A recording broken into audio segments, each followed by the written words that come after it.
The heat and humidity continues across the Miami Valley, and it will continue for several more days. Summer is not giving up just yet, just because the calendar says it's the unofficial end of summer with Labor Day weekend.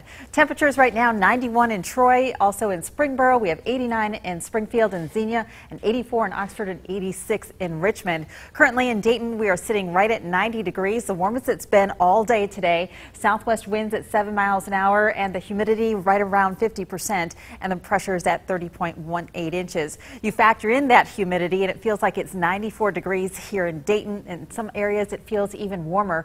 Currently in Cincinnati, it feels like 94, 98 in Terre Haute, and 101 in Springfield, Illinois. Satellite and radar together shows that we've been pretty much under high pressure throughout the day today across much of the Buckeye State, but you'll notice here a complex of showers and storms across northern Illinois, moving into portions of Michigan.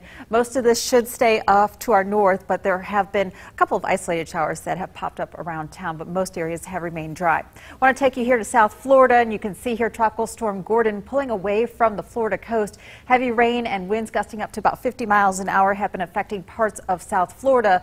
Over the next couple of days here, Gordon is going to move over some warmer water, and its potential is there for it to strengthen to a Category 1 hurricane here, and it's expected to make landfall sometime on Wednesday along the Florida Panhandle over towards Louisiana, where we do have hurricane warnings that are currently in effect. Also want to take you further out in the Atlantic, and we're keeping an eye here on Florence. Florence has winds right now of 70 miles an hour. It's expected to weaken actually a little bit in the next 24 to 48 hours and then potentially re-strengthen as we go towards Wednesday. We're going to keep an eye on this system. This one has potential to become a much stronger hurricane later on in the week, but we'll keep an eye on it as it continues to turn in the Atlantic.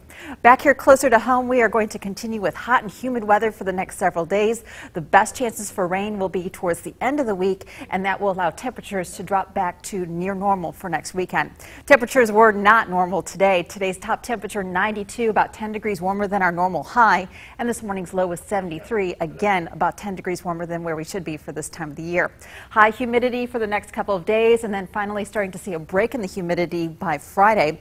The heat index for tomorrow, once again tomorrow afternoon, we're looking at mid-90s as everyone goes back to work, back to school. Hopefully your school has air conditioning, and then a repeat here on Wednesday. We're still going to see that heat and humidity with heat indices in the mid to upper 90s once again. So your forecasted highs for tomorrow, we're looking at highs similar to today, right around 90 degrees. Same thing on Wednesday. So the heat continues for about 2 to 3 more days here. Future track showing scattered clouds during the overnight hours. Once again, that'll allow skies to pretty much clear. We'll see temperatures dropping down to around 70. Tomorrow, maybe an isolated shower or storm.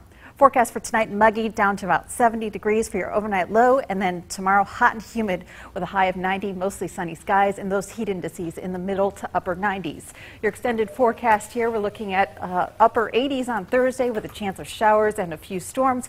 Best chances for rain will be towards the end of the week. I'm glad we had great attendance at a lot of the parades and events, because I told you it was just so hot I couldn't do it. I wanted to, but I couldn't do it today. Well, a lot of people did, so that's